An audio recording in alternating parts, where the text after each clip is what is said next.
जय श्री कृष्ण भक्तों, आज हम अपनी इस वीडियो में माँ के दूसरे शिव रूप यानी कि माँ ब्रह्मचारिणी की कथा का स्मरण करेंगे।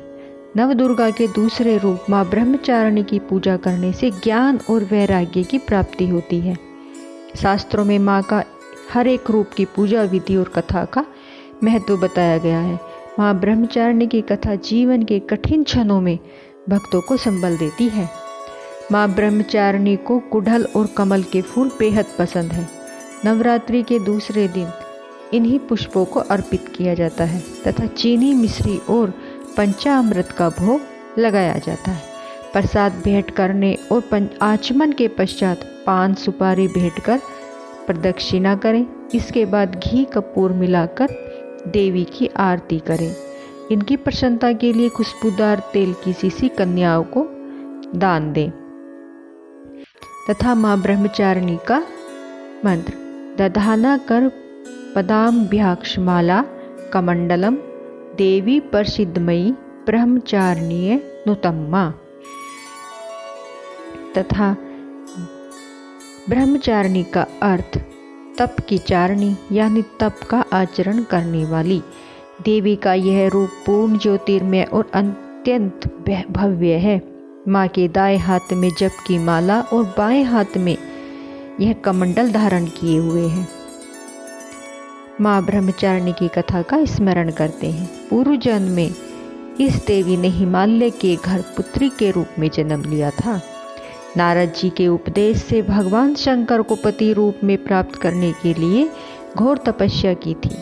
इस कठिन तपस्या के कारण ही इन्हें तपचारिणी अर्थात ब्रह्मचारिणी नाम से जाना गया। 1000 वर्ष तक इन्होंने केवल फल फूल खाकर बिताए और 100 वर्षों तक केवल जमीन पर रहकर शाख पर निर्वाह किया। कुछ दिनों तक कठिन उपवास रखे और खुले आकाश के नीचे वर्षा और धूप में घोर कष्ट सहे। 3000 वर्षों तक टूटे हुए बेल पत्र खाए और भगवान शंकर की आराधना करती रही। इसके बाद तो उन्होंने सूखे बेल पत्र खाना भी छोड़ दिए। कई हजार वर्षों तक निर्जल और निराहार रहकर तपस्या करती रही। पत्तों को खाना छोड़ देने के कारण ही इनका नाम अपर्णा नाम पड़ गया। कठिन तपस्या के कारण देवी का शरीर एकदम क्षीण हो गया। देवता, ऋषि, सिद्धगण, मुनि सभी ने ब्रह्मचारिणी की तपस्या को अभूतपूर्व पुण्य कृत्य बताया, सराहना की और कहा, हे देवी, आज तक किसी ने इस तरह की कठोर तपस्या नहीं की। यह आप में से ही संभव है। आपकी मनोकामना परिपूर्ण होगी और भगवान चंद्रमौली शिव जी तुम्हें पति रूप में प्राप्त होंगे। अब तपस्या छोड़कर घर लौट जाओ। जल्द ही आपके पिता आपको लेने आ रहे हैं। लेकिन माँ ने तब तक तपस्या समाप्त नहीं की जब तक स्वयं शिव जी ने उन्हें साक्षात दर्शन नहीं दिए।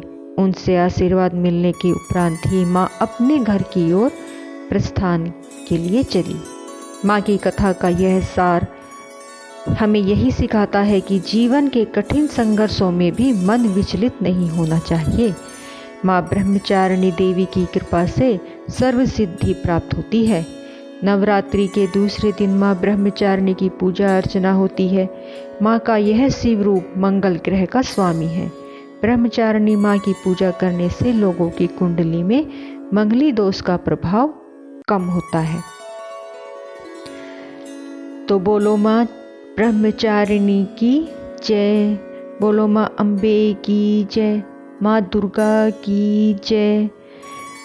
भक्तों, मेरी वीडियो को प्लीज़ लाइक शेयर सब्सक्राइब ज़रूर करें। अगर मेरी वीडियो पसंद आती है तो अपने और जानने वालों को भी मेरी वीडियो के बारे में, इस कथा के बारे में बताएं।